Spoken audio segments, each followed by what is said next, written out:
એક default argument જે તમને કીધું કે આપણે નોર્મલ જે ડિફોલ્ટ આર્ગ્યુમેન્ટનું કરેલું ફંક્શન વાળું એ જ અહીંયા અપ્લાય છે અને ઇનલાઇન ફંક્શન એવું લખેલું છે. પછી એક છે મહત્વનું, that is constant member function. હા, એ ઇમ્પોર્ટન્ટ છે અને એ that is also good also to work with. બરાબર, એટલે હું એ તમને બતાવી દઉં. પહેલા આપણે ઉપર બંનેમાં સ્ક્રીન શેર થઈ છે. હા,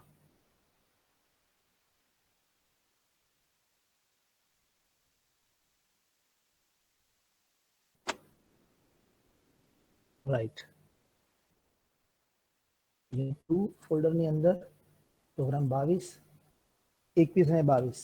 યસ્ટરડે લેટર ઓન મને પછી યાદ આવ્યું કે આપણે આને એકાદ બે પ્રોગ્રામમાં જ બધા પોઈન્ટ લઈ શકાય. બરાબર છે, એટલે આ ડિફરન્ટ કેટેગરી લખી છે. નેસ્ટેડ ફંક્શન, ઓવરલોડેડ ફંક્શન, પછી આપણે મેમ્બર ફંક્શન, ડિફોલ્ટ આર્ગ્યુમેન્ટ અને ઇનલાઇન લઈએ. પછી મને કોન્સ્ટન્ટ બતાવવાની સ્ટેટિકમાં પણ બતાવી દઉં. બરાબર છે, તો પહેલા ડિફોલ્ટ આર્ગ્યુમેન્ટ વાળું ફંક્શન છે, ઇઝી છે. આપણે ઇનલાઇન મેમ્બર ફંક્શન એ પણ બને લઈ લઈએ. ઇવન આ જે બે પ્રોગ્રામ્સ છે એની અંદર જ કરી શકાય. અધરવાઇઝ તો એક નવો પ્રોગ્રામ સાદો લઈ લઉં, એમાં પણ બતાવી શકું. સેવ એઝ લઉં છું અને OCP_U2 ની અંદર એક મિનિટ, હા, આની અંદર જઈને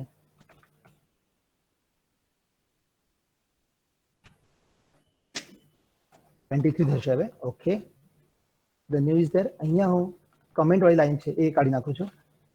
ઓવરવાળું નથી, તો આપણે ડિફોલ્ટ આર્ગ્યુમેન્ટ લઈએ છીએ. તો ને ઇનલાઇન બંને પણ લઈ લઈશું આપણે, દેર ઇઝ નો ઇશ્યુ. કાઢી નાખું છું આપણે. Right, this is the main list. Class આપણે કોઈ એક સિમ્પલ ક્લાસ લઈશું.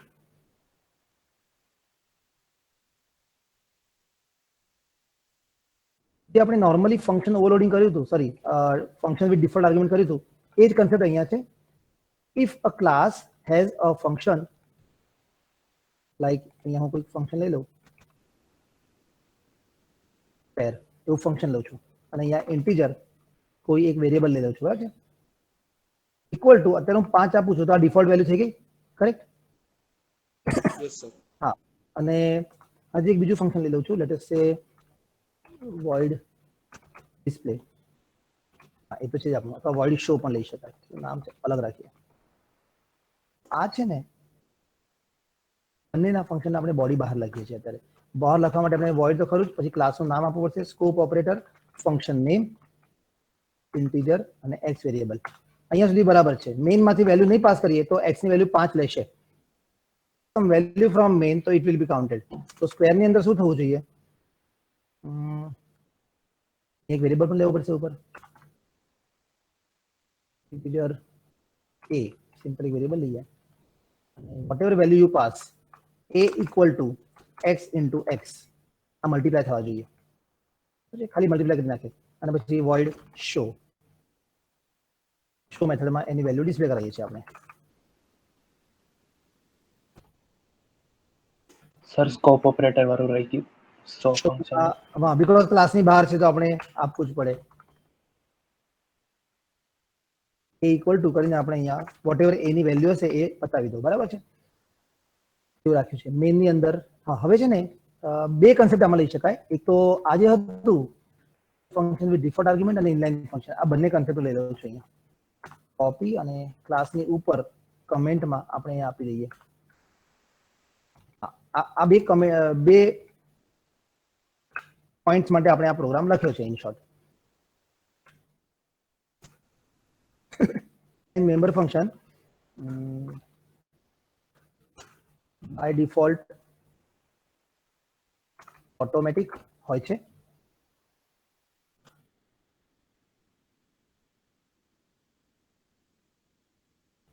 નો need to mention. Member function with default arguments, એ પોઈન્ટ તો એમાં આપણે લખી શકાય, if we don't pass while calling, બરાબર ને, default value will be counted. Simple, આ એક પોઈન્ટ થયો. અને ઇનલાઇન ની અંદર બાય ડિફોલ્ટ ઓટોમેટિક હોય છે, no need to mention. If we define function outside class then need to explicitly mention. Point to લઈશું. પહેલા આપણે આ point જોઈએ. Member function default arguments. If you don't pass argument while calling, default value will be counted.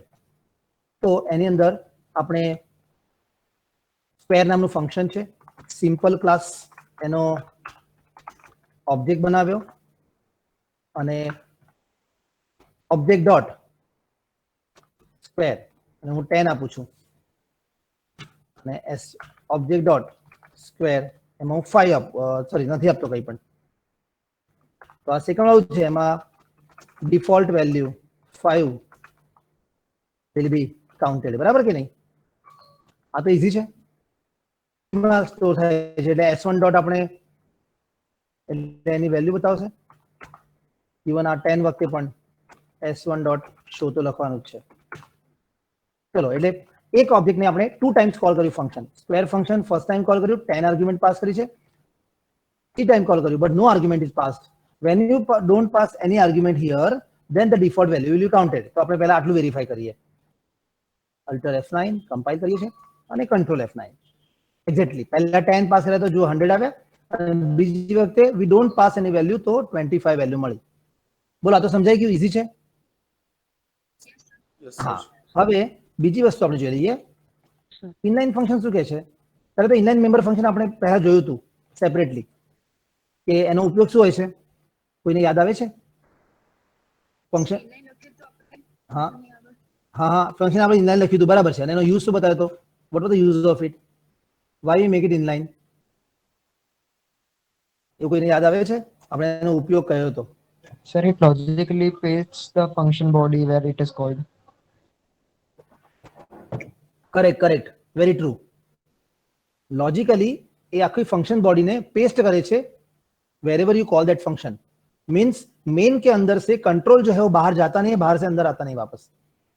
The time that used to pass control from the main to outside and outside to again coming back to main, the time is saved. So collectively the program execution time is less. That is the advantage of inline function. But it exactly suppose આ square function છે, આ આટલું body part છે square ફંક્શનનો, એના માટે main માંથી normal કેસમાં આ સ્ક્વેર કોલ કરે ને આપણે, અહીંથી કંટ્રોલ પાછો ઉપર જાય, અહીંયા બોડી પાર્ટમાં આવે, આટલું એક્ઝિક્યુટ કરે અને કંટ્રોલ પાછો અહીંયા નેક્સ્ટ લાઈન ઉપર અહીં ઉભો રહે. ફરીથી ફંક્શન કોલ કર્યું, અહીંથી પાછો કંટ્રોલ ઉપર જાય, પાછો વોઇડ સેમ્પલ આખું રન કરે, એટલે સ્ક્વેરનું રન કરે અને પાછો કંટ્રોલ અહીંયા ઉભો રહે. પ્રોગ્રામનો કંટ્રોલ મેઇનમાંથી બહાર જઈને પાછો અંદર આવે છે, એમાં ટાઈમ વેસ્ટ જાય છે. So when there is a large program, it will delay the processing. એટલે પ્રોગ્રામ એક્ઝિક્યુશન ટાઈમ છે એ ફાસ્ટ કરવા માટે છે. It is used to execute the program faster. That is the inline function use. Now it is implicit, એટલે કે એ તો આપણને આમ દેખાય નહીં કે એક પ્રોગ્રામ રન થયો તો એ 5 સેકન્ડમાં રન થયો અને ઇનલાઇન લખો તો 5 ના બદલે 4.5 સેકન્ડમાં રન થાય. તો જે ડિફરન્સ છે ટાઈમનો એ આપણને આમ ફીલ તો ના થાય, બટ જ્યારે મોટા પ્રોગ્રામ્સ હોય ત્યારે ડેફિનેટલી ફીલ થાય. અત્યારે આપણા પ્રોગ્રામની ડેફિનેશન બહુ સ્મોલ છે એટલા માટે એવું છે. Okay, that is one thing. તો આમાં શું લખ્યું છે ઇનલાઇન મેમ્બર ફંક્શનમાં? હવે by default it is automatic, no need to mention. अंदर आप ये फंक्शन डिफाइन कर देते हो तो it is automatic. If we define the function outside class then need to explicitly mention. अगर क्लास के बाहर आप करते हो ना तो एक्सप्लिसिटली मेंशन करना पड़ेगा. तो इसका शो फंक्शन है, चलो ये क्लास के अंदर नहीं डिफाइन किया, डिफाइन बोल रहा हूँ, डिक्लेयर नहीं, ये तो डिक्लेरेशन है. डिफाइन मतलब क्या? उसका बॉडी पार्ट लिखना, तो ये बॉडी पार्ट हुआ.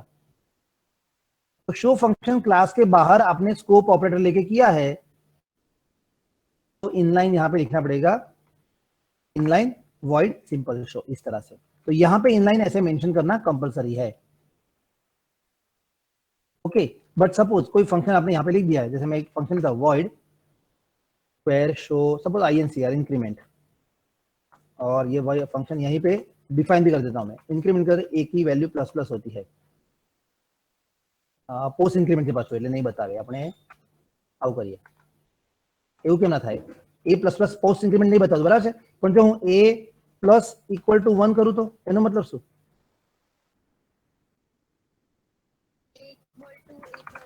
A equals to equals to yes, तो इसका मतलब ए की वैल्यू 1 से इंक्रीमेंट हो गई। उस इंक्रीमेंट के बदले प्री इंक्रीमेंट करना पड़ता है, लेकिन हमने प्री इंक्रीमेंट नहीं किया, हमने इस तरह से बता दिया, तो यहाँ पे वैल्यू प्लस हो जाएगी। ये INCR। हाँ, अब ये फंक्शन यहाँ मैंने डिक्लेयर किया, उसके बाद उसका ये बॉडी पार्ट लिखा। If it is inside the class then it is automatic, એટલે અહીંયા લખા है implicitly by default it is inline, એટલે અહીંયા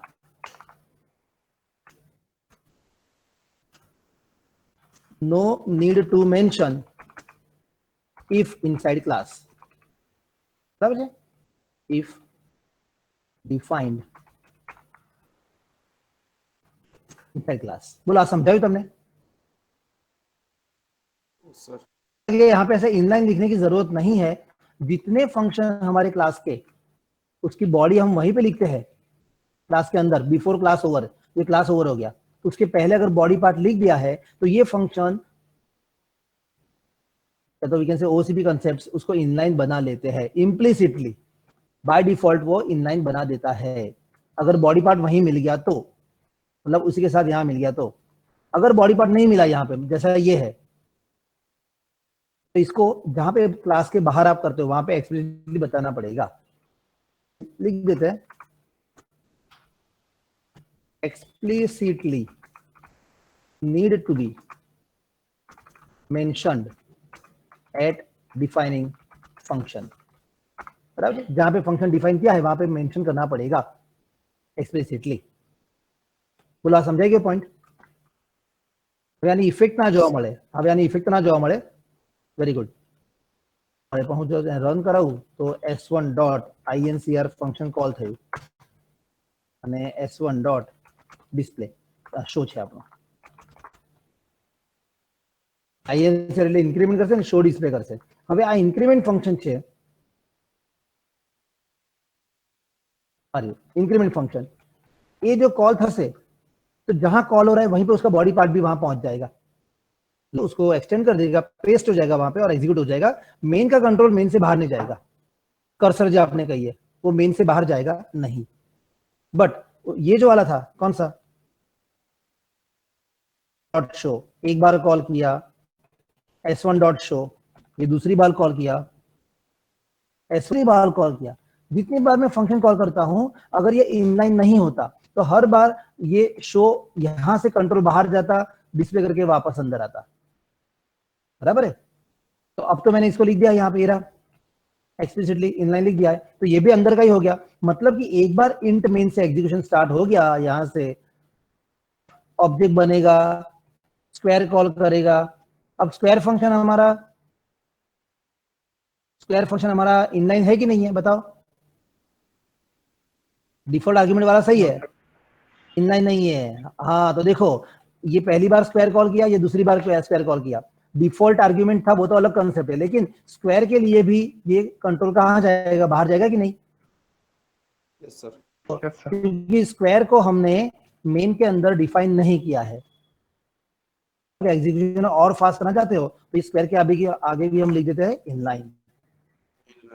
तो अब तो ऐसा हो गया कि क्लास हमारा पूरा डिक्लेयर हुआ, उसके नीचे कितने फंक्शन थे, इसलिए इनलाइन लिखा। एक अंदर वाला फंक्शन है इंक्रीमेंट, वो तो बाय डिफॉल्ट इनलाइन हो ही गया।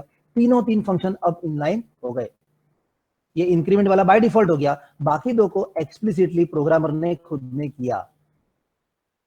तो उसका इफेक्ट ये होगा कि एक बार, हाँ बोलो।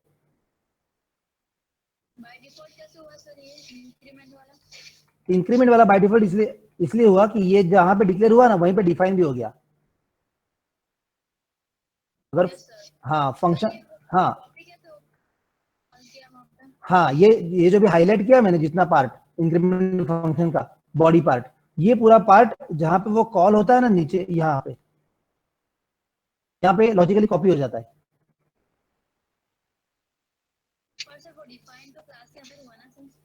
कौन सा वाला? हाँ, क्लास में डिफाइन किया है, मतलब वो ऑटोमेटिकली इनलाइन है। इनलाइन है मतलब इफेक्ट वो होती है कि ये s1 डॉट इंक्रीमेंट जहां पे हमने कॉल किया है, यहीं पे उसका बॉडी पार्ट पेस्ट हो जाएगा, यहाँ पे एग्जीक्यूशन टाइम पे।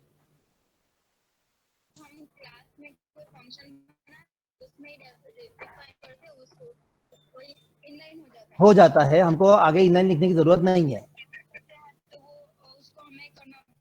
हाँ एग्जैक्टली, ये स्क्वायर वाला है, आर्ग्यूमेंट ले रहा है, ये वो शो वाला फंक्शन है, इन दोनों को सिर्फ मैंने डिक्लेयर किया है और इनको क्लास के बाहर में, जब क्लास के बाहर डिफाइन करते हैं तो वो ऑटोमेटिकली इनलाइन नहीं होते, हमको आगे इनलाइन लिखना पड़ता है, बराबर है ये। हाँ बस ये उसका कंसेप्ट है। अभी तो हमारे ये केस में देखो, ये जो एग्जांपल चल रहा है अभी, उसमें पहला फंक्शन ये हमने बाहर इनलाइन लिख दिया, दूसरा फंक्शन ये भी बाहर हमने इनलाइन लिख दिया है, तीसरा फंक्शन उसका बॉडी पार्ट अंदर ही है तो ये भी इनलाइन हो गया ऑटोमेटिकली।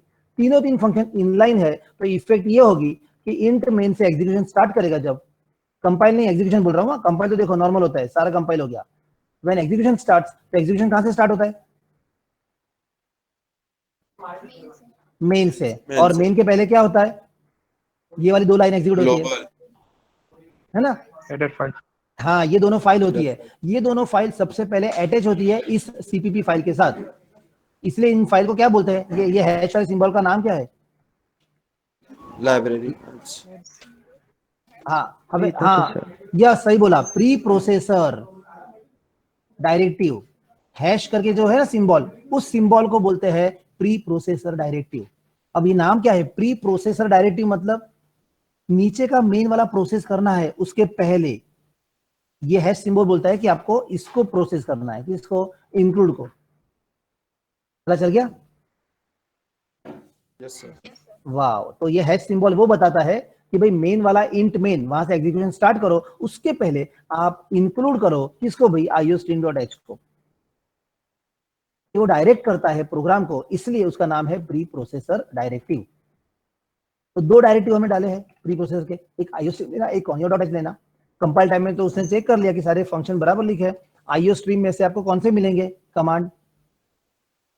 सी इन सी करेक्ट, हाँ सी इन सी आउट मिलेगा। और कॉनियो से कौन सा मिलेगा?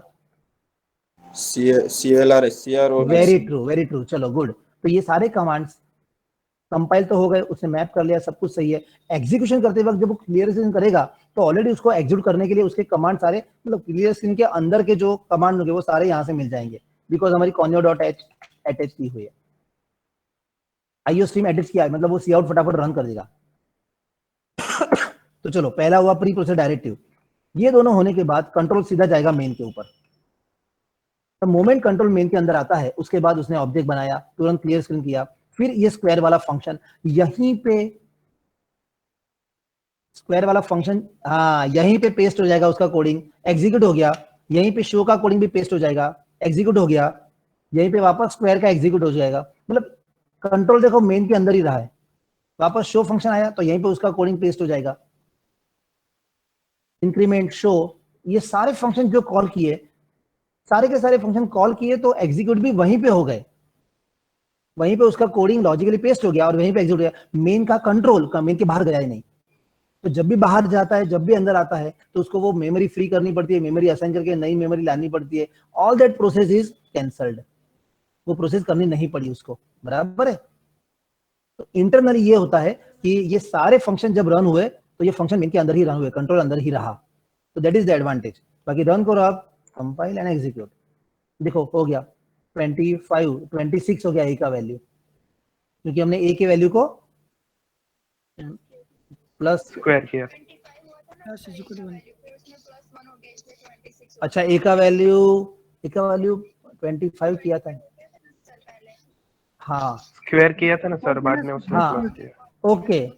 देखो ये स्क्वायर वाला 10 था तो उसके अंदर बता दिया, चलो ठीक है, सॉरी ये भी नॉर्मल स्क्वायर था तो डिफॉल्ट, हाँ कहीं पे हमने ओके, हाँ ये रहा 5 पास किया तो 5 स्टोर हो गए थे, राइट। इसलिए जब स्क्वायर के साथ आर्ग्यूमेंट पास किया हमने 5, सॉरी डिफॉल्ट किया हुआ था, 10 पास किया तो उसने 100 स्टोर किया था, और जब 5 पास किया, 10 पास नहीं किया था तो उसने डिफॉल्ट दिया था 5, उसने 5 into 5 25 में स्टोर करवा दिया। उसके बाद हमने इंक्रीमेंट कॉल किया था, तो इंक्रीमेंट के अंदर जो भी थे पुरानी value that is 25 plus equal to 1 हो गया था, करेक्ट, ओके। अर्लियर ए की वैल्यू 10 मतलब 100 हुई थी, राइट, इनिशियली, हाँ, first time it was 100 when this was there, ये उसके टाइम 100 थी, इस टाइम डिफॉल्ट मतलब 25 हुई थी और 25 का उसने 26 दिया, करेक्ट। चलो डन। तो दिस इज वन प्रोग्राम। अब ये प्रोग्राम में अंदर हमने 2 पॉइंट कवर कर लिए, डिफॉल्ट आर्गुमेंट वाला और इनलाइन फंक्शन वाला। वैसे तो ये दोनों कंसेप्ट अलग अलग प्रोग्राम में करते तो भी था, लेकिन एक में भी बहुत कॉम्प्लेक्स नहीं हुआ है, इसलिए हमने ले लिया है, राइट। लिख देता हूं यहाँ पे function with default argument value, default argument value, बस ये एक हो गया मेंबर फंक्शन, और दूसरा जो हो गया वो इनलाइन वाला हो गया। implicitly by default it is inline, no need to mention if defined inside class, बराबर है। मैं एक काम करता हूँ, ये जो कमेंट है सेकंड वाली, तो क्यों ना हम एक ही लाइन में ले लें, ऐसा कुछ। no need to mention if defined inside class। अब यहाँ पे लेता हूँ, क्या वो उसका बॉडी पार्ट उसके साथ रहेगा, सॉरी F2, हाँ बस ये साथ में आ गया, तो अभी लॉजिकली ठीक रहेगा, क्लास ओवर। चलो अभी इसका आप स्क्रीनशॉट ले सकते हैं। तो पहला वाला है, उसके अंदर ये थियरी पॉइंट की मिल गया आपको, this are the theory points, उसको हाईलाइट कर देता हूं मैं, F2 सेव। चलो पहला ये ले लो, done sir. Okay. And second screen now class वाला ले लेते हैं, उसके लिए हमको क्लास के through class and first function,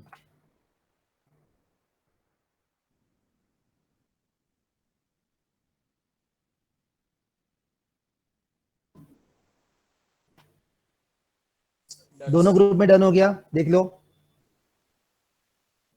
okay चलो नेक्स्ट स्क्रीन लेते हैं।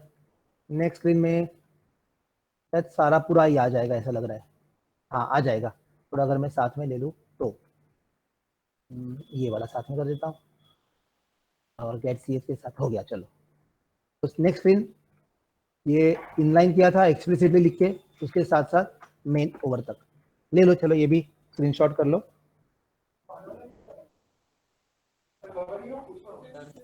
Output sir. ओके हाँ हाँ ठीक है। अभी एक लास्ट लाइन में रीड कर रहा हूँ, हाँ बोलो क्वेश्चन बोलो। डिक्लेरेशन टाइम पे उसे हम चेंज कर पाएंगे, कहाँ पे, किसमें? डिक्लेरेशन टाइम पे हम उसको चेंज वो वेरिएबल के वैल्यू को चेंज कर पाएंगे स्टैटिक में। नहीं, स्टैटिक मेंबर में ऐसा होता है कि वो मेंबर फंक्शन जो है उसका एक ही कॉपी रहता है, और आपको उसके जितने भी ऑब्जेक्ट बनाओगे ना सबके लिए वो शेयर हो जाएगी, मल्टीपल कॉपीज नहीं बनेगी। उसका मीनिंग होता है स्टैटिक। स्टैटिक मतलब single definition, read by many people, shared by many people, उसको हम स्टैटिक बोलते हैं। हाँ तो वो भी हम देखेंगे एग्जांपल। अभी तो क्या है कि ये क्लास सिंपल आपने बोला, इसलिए हमारा नेक्स्ट टॉपिक वही आएगा। एक तो कांस्टेंट मेंबर फंक्शन है, वो इंटरेस्टिंग है। दिस मेंबर फंक्शन के डिक्लेरेशन टाइम पे पीछे आप कॉन्स्ट लिख दो, उसके अंदर आप उसके वेरिएबल की वैल्यू चेंज नहीं कर सकते, वो कांस्टेंट हो गया, फिक्स हो गया मेंबर फंक्शन। ये उसका कंसेप्ट है। मतलब जैसे ये इंक्रीमेंट फंक्शन था ना, ये रहा INCR, इसमें आपने एक ही वैल्यू चेंज की है, राइट। हाँ अगर मैं INCR के पीछे से लिख दूं कॉन्स्ट, तो अंदर अलाउ नहीं करेगा। ये उसका कंसेप्ट है constant member function. Sir hash और डिफाइन में भी होता है ना, हैश डिफाइन कर। हाँ हैश डिफाइन में आप अगर पाई 3.14 कर दो तो that value can be used but can not be modified, वैसा कंसेप्ट है। तो इसमें मेंबर फंक्शन में ये भी एक फैसिलिटी दी है कि अगर कोई मेंबर फंक्शन हो और उसके अंदर बाकी सारा हो, सी आउट हो, सी इन हो जाए,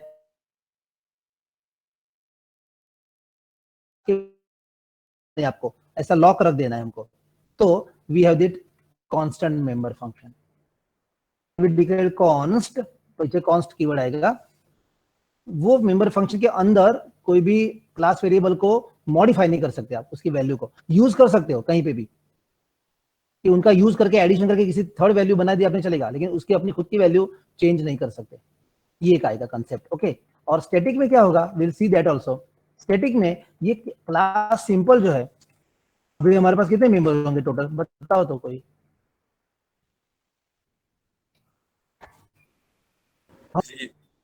Four member.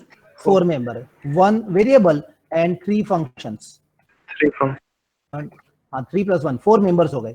All these 4 members are available to S1 object, yes और no? Yes, sir. Yes, sir. And if I create Yes, S2, same 4 member available to S2 object also? Yes, sir. S, Yes, हाँ, yes. तो जितने object बनाओगे उतने सारे object को अलग अलग कॉपी मिलती है, वेरिएबल की और मेंबर फंक्शंस की।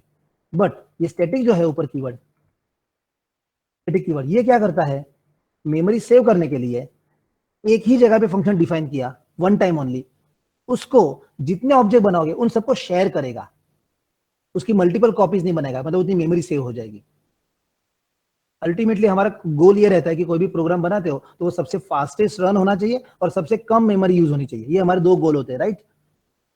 क्योंकि हमारी हाँ Yes, sir. हाँ क्लास ऑब्जेक्ट बनाए, हाँ तो ये पूरे क्लास में से जो हमने दूसरा ऑब्जेक्ट जो भी हम ऑब्जेक्ट बनाएंगे उसमें इसके स्टैटिक सिवाय के सारे फंक्शन पेस्ट हो गए और ये हाँ शेयर होगा। हाँ एग्जैक्टली एग्जैक्टली। आप जितने सपोज एक क्लास के मैंने 10 ऑब्जेक्ट बनाए, 10 ऑब्जेक्ट्स के अंदर नॉर्मल केस में जितने वेरिएबल जितने फंक्शन है उनकी इंडिविजुअल कॉपी दी जाएगी, individual copy.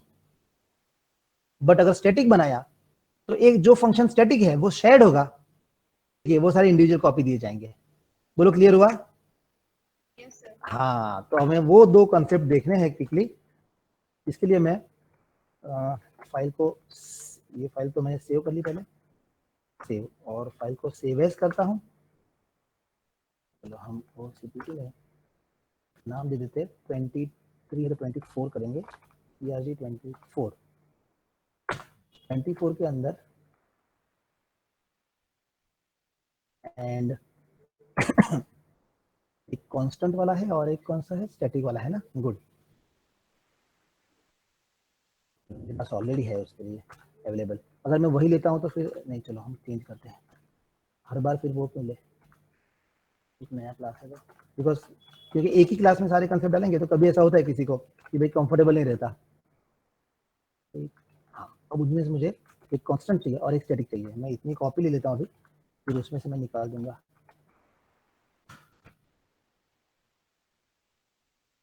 We are working with const member function and we are working with const member function does not permit variable values.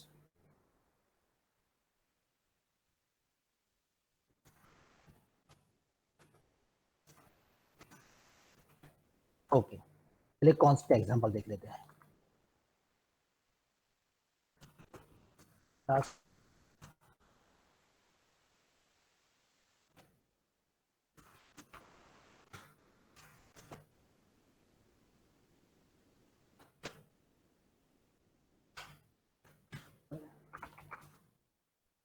ये सेट फंक्शन है, उसमें तो सेट ही होगा। अगर चलो हमको सी out /n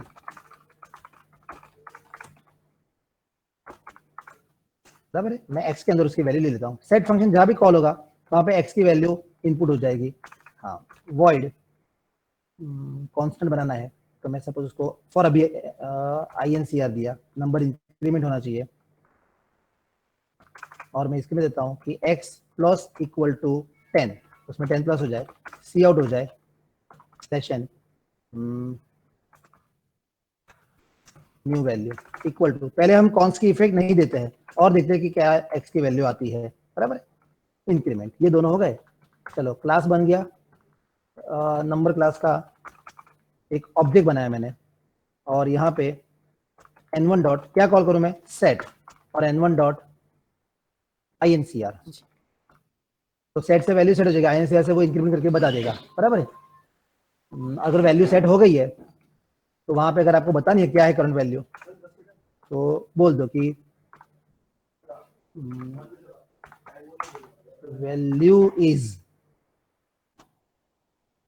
value equal to और उसकी वैल्यू बता देते हैं। इनपुट करने के बाद की बात है। सपोज x की वैल्यू डिस्प्ले कर दिया हमने F2। अभी हमने कॉन्स्ट का इफेक्ट नहीं दिया है। उसके पहले I have a class number, it has one variable x, it has two functions, one is set, second is increment. Whenever I call set function, it will take the value from user and it will show the value. Whenever I call increment function, it will increment the value by 10 and it will display the new value. In the main, I have created one object. Object through I have called the functions. Let us see how it works. In number,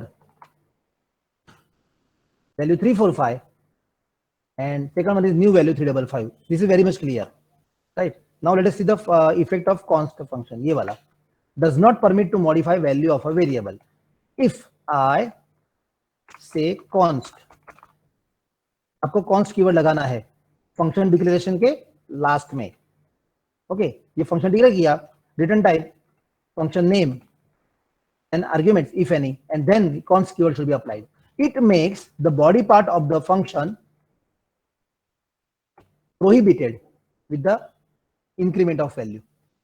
You can use the x value somewhere. ये x plus equal 10 है, ये allow नहीं करेगा। Alter F9।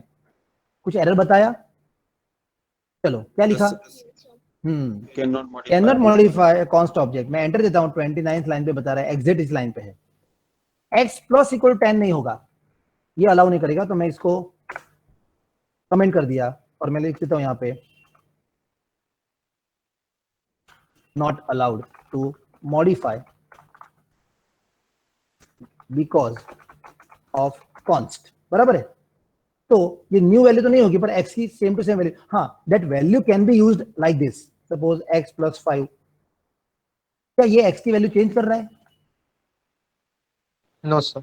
ना, yes, ये value change नहीं कर रहा है, ये x की वैल्यू को ले रहा है, 5 की वैल्यू को ले रहा है, और जो आउटपुट आएगा उसको सिर्फ टेम्पररी डिस्प्ले कर रहा है। बराबर है? तो x की वैल्यू हमने बाहर से डालेंगे, उसमें +5 करके डिस्प्ले कर सकता है। x can be used in some calculation but x itself can not be modified. Alter F9 करो, देखो निकल गया एरर। हमने यहाँ पे कमेंट डाल दिया था, मतलब ये अलाउड नहीं था, इसलिए कॉन्स्ट हुआ। तो हाँ, नाउ आई कैन से यहाँ पे value can be used in other calculations. बराबर है? ऐसा मैं लिख देता हूं यहाँ पे। और मुझे ये करना है, इसके नीचे डाल देता हूं मैं। राइट, अब सही है। अदर कैलकुलेशंस कर सकता हूं मैं, बट इट्सेल्फ उसकी खुद की value not allowed to modify its own value. बराबर है? Because of const. अब ये x plus 5 होना चाहिए। Alter F9, no error, control F9, 345। बोलो, बराबर है? Yes sir. हाँ, तो पहला वाला तो वैल्यू इक्वल टू 345, वो तो आउटपुट था ही हमारे, वो सेट वाले फंक्शन का कि वैल्यू सेट हो गई तो बता दिया। पर न्यू वैल्यू जो है उसमें +10 वाला नहीं हुआ, +5 वाला हो गया। अभी मेरा क्वेश्चन है, क्या x plus 5 इसका आउटपुट जो है कोई वेरिएबल में स्टोर होगा? सी आउट में, राइट, स्क्रीन पर शो हो रहा है। राइट, हाँ, स्क्रीन पर शो हो रहा है, मतलब ये x plus 5 का टोटल उसने 350 किया, वो यहीं पे दिया, वो टोटल इंसर्ट हुआ इसमें, इस मैसेज में, और वो दोनों मैसेज इंसर्ट हुए सी आउट में। इस तरह से चलता है वो। तो इसका मतलब ये x plus 5 कहीं पे स्टोर तो नहीं हुए, तो कहां पे उसने आंसर कैसे बताया फिर? 350 कैसे बताया? ये रहा। अल्टर F5 होता है कि नहीं? यूजर स्क्रीन, यूजर स्क्रीन कहाँ गई मेरी? यूजर स्क्रीन अल्टर F5 चलता है। अच्छा, ये रहा 350। अगर वो कहीं पे स्टोर नहीं करता तो फिर आंसर कैसे बताता है वो 350?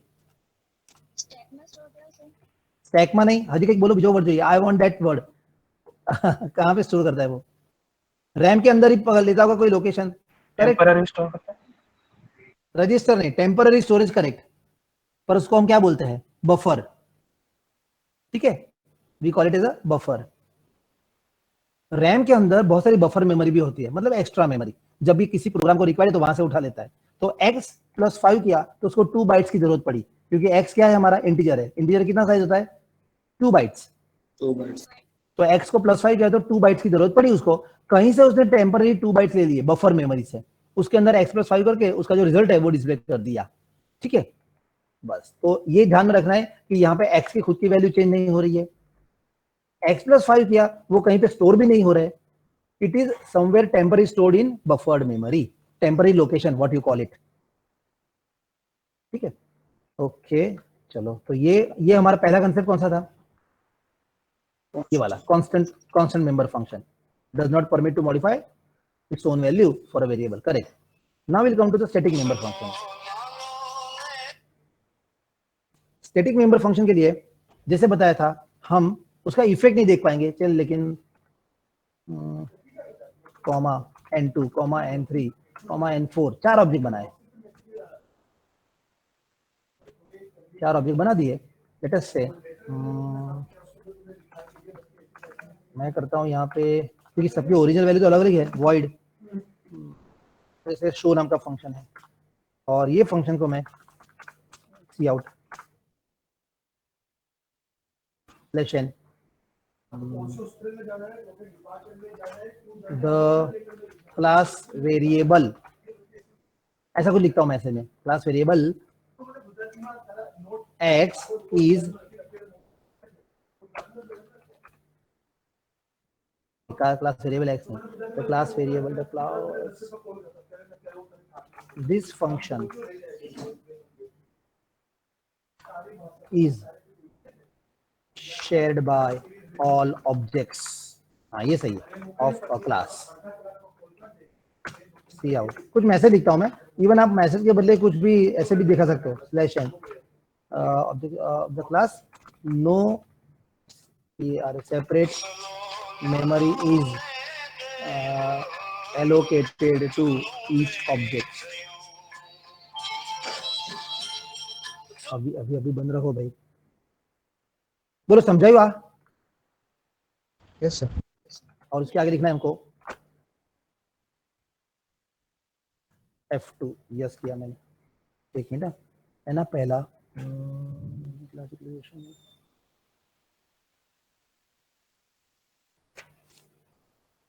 कांस्टेंट अरे ओके, तुमने वेरिएशन की बताओ जो बाकी रही हो है वीकली, तब कांस्टेंट मेंबर फंक्शन રાખી અત્યારે તો મ્યુટેબલ તો હતું પણ મારે પછી બતાવું છે સ્ટેટિક મેમ્બર્સ।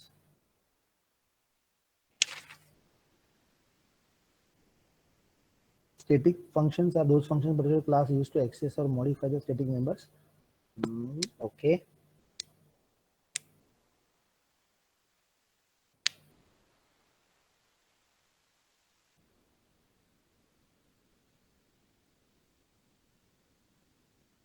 हमारे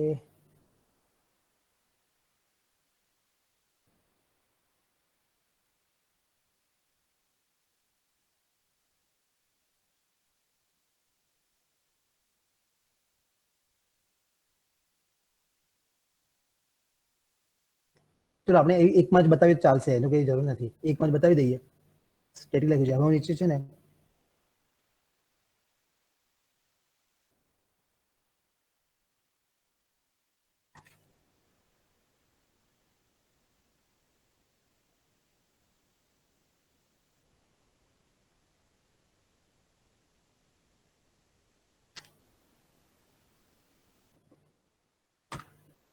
હા એ પણ મારે કરાવવું પડશે, સ્ટેટિક કરાવીશ તો જ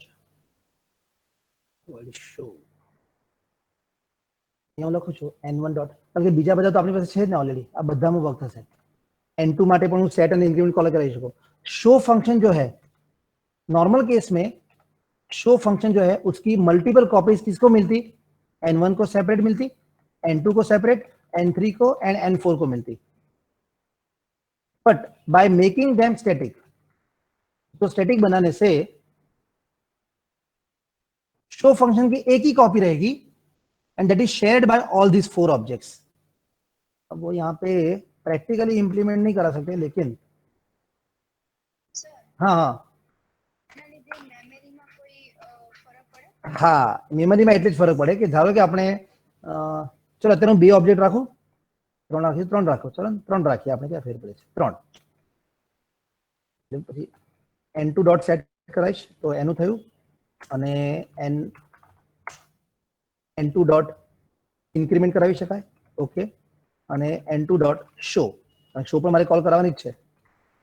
એ રીતે n1 નું પણ ઇન્ક્રીમેન્ટ થાય અને n1 ડોટ શો. ત્રણેયમાં શો તો કોલ કરાવી શકાય. Function can be cold. Only thing is that internally set call કર્યું, પછી n3 માં પણ incr કોલ કરાવીએ અને ઓબ્જેક્ટની સાઇઝમાં સાઇઝમાં ફરક પડશે. જેમ કે એક્ઝામ્પલ બતાવો અત્યારે. ફોર એક્ઝામ્પલ આપણે ક્લાસ નંબરની ટોટલ સાઇઝ કેટલી, તો ઇન્ટીજર x એટલે 2 બાઇટ્સ. પછી આપણે એવી વાત કરી હતી, for each function it store the pointer of address of that first character. આ જે વોઇડ સેટનો વી છે ને એ સ્ટોર કરે, કારણ કે એને આટલું તો ખબર ના હોય કે સેટની અંદર कोडिंग કેટલું લાંબુ છે. तो लास्ट टाइम हमें देखा था कोई भी फंक्शन है उसका स्टार्टिंग का फर्स्ट कैरेक्टर वो स्टोर करता है, वो फर्स्ट कैरेक्टर जहां पे उस एड्रेस को स्टोर करने के लिए उसको 2 बाइट चाहिए, बिकॉज एड्रेस जो भी है वो 2 बाइट के अंदर स्टोर होता है. तो इसके 2 बाइट समझ लो और इसके 2 बाइट्स, तो कितने हुए टोटल 6 बाइट और वेरिएबल के 2, मतलब टोटल 8 बाइट्स. क्लास नंबर जब भी उसका ऑब्जेक्ट बनाएंगे तो 8 बाइट्स ऑफ मेमोरी एलोकेट करेगा. 2 byte for variable and 2 byte for functions.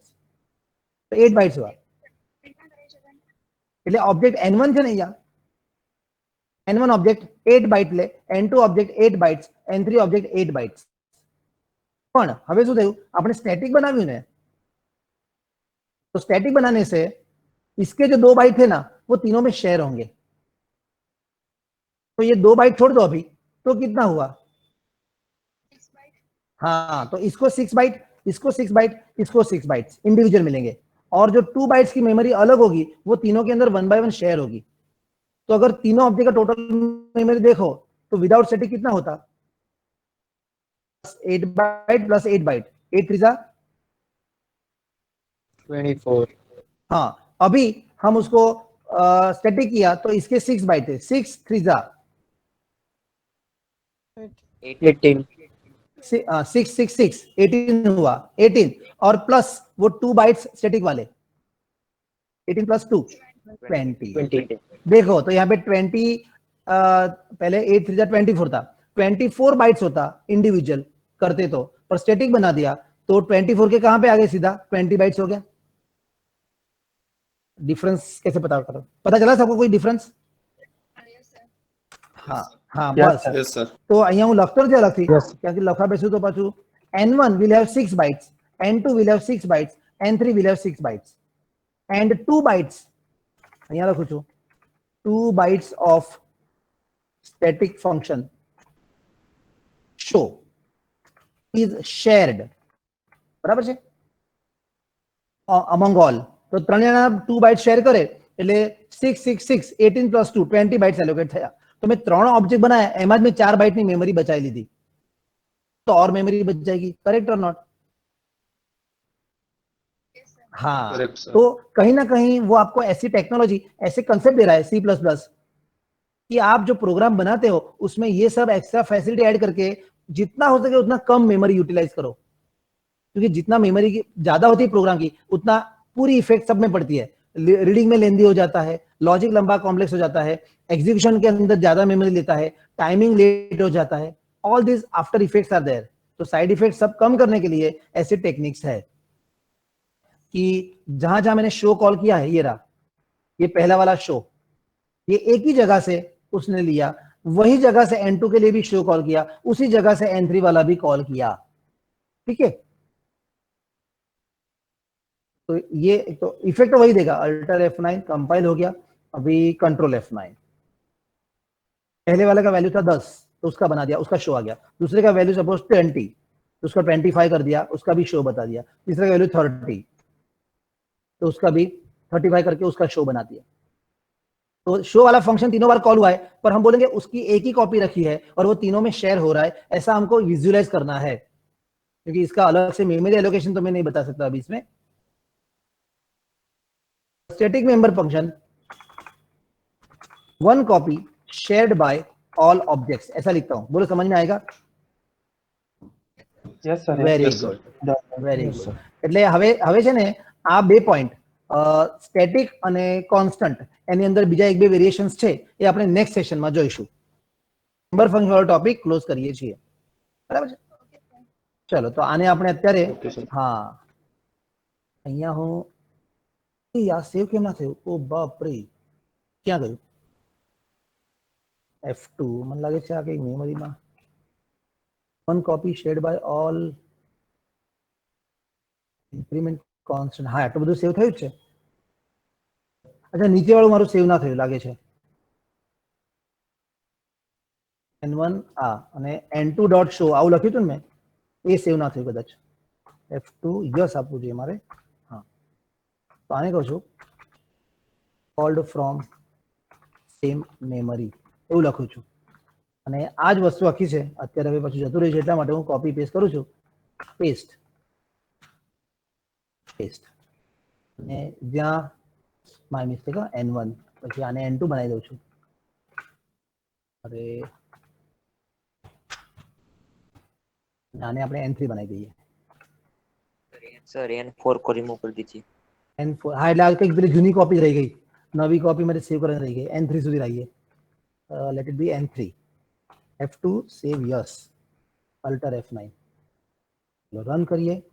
પહેલી હતી 10 વેલ્યુ તો બતાવ્યું 20 તો 25 બતાવી, 30 તો 35 બતાવ્યું. કરેક્ટ છે. હા અને આને સેવમાં યસ આપીએ. આવ્યું છે નીચે? હા આવી ગયું છે. ઓકે તો ચલો આની સાથે હવે એક સ્ક્રીનશોટ લઈ લઈએ. પહેલું આટલું લઈએ, થિયરી વાળું જોઈતું હતું પોઈન્ટ.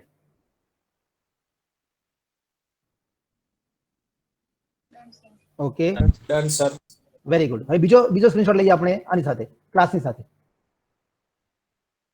એક લાઈન બાકી રહી જાય છે આ રહી.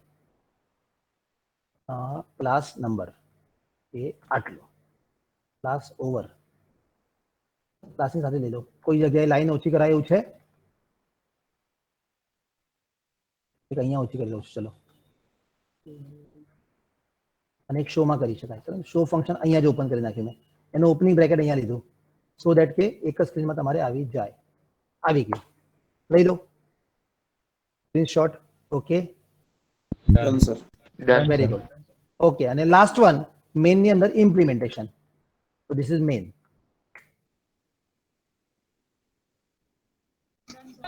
Very good. Done, sir. Done, sir. F2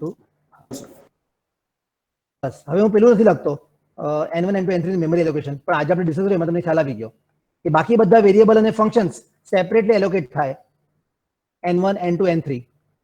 એટલે આમ જોવા જાવ તો 8 બાઇટ્સ 8 24 બાઇટ્સ થાય. પણ બીકોઝ ઓફ ઇટ તમારે અહીંયા લખું છું 8 + 8 equal to 24 bytes in normal case. બરાબર ને? Normal case. અને ઇન કેસ તમારે જોઈતું હોય તો 6 + 6 + 6 equal to 6 × 18 plus 2 bytes static equal to 20 bytes. બરાબર ને? Done, sir. એ બીજા કેસમાં. એટલે આ તમને યાદ રહી જાય. F2 સેવ કરું છું. ચલો પછી આ તો મેં ફાઇલમાં મોકલી આપીશ, બાકી તમને અન્ડરસ્ટુડ છે. બોલો ખ્યાલ આવી ગયો બધાને? Very good. Yes, હવે sir. Yes, sir. હા very good. At the closing આપણે ખાલી એટલું ધ્યાનમાં રાખીએ કે સ્ટેટિક અને આ કોન્સ્ટન્ટ એના હજી એક બે ફીચર્સ છે જે તમને બતાવીશ કે સ્ટેટિક ફંક્શનમાં સ્ટેટિક વેરિયેબલ જ કોલ થાય તો વેરિયેબલ તે સ્ટેટિક બનાવી શકાય. Will see that. તો એ આપણે નેક્સ્ટ સેશનમાં લઈએ છીએ.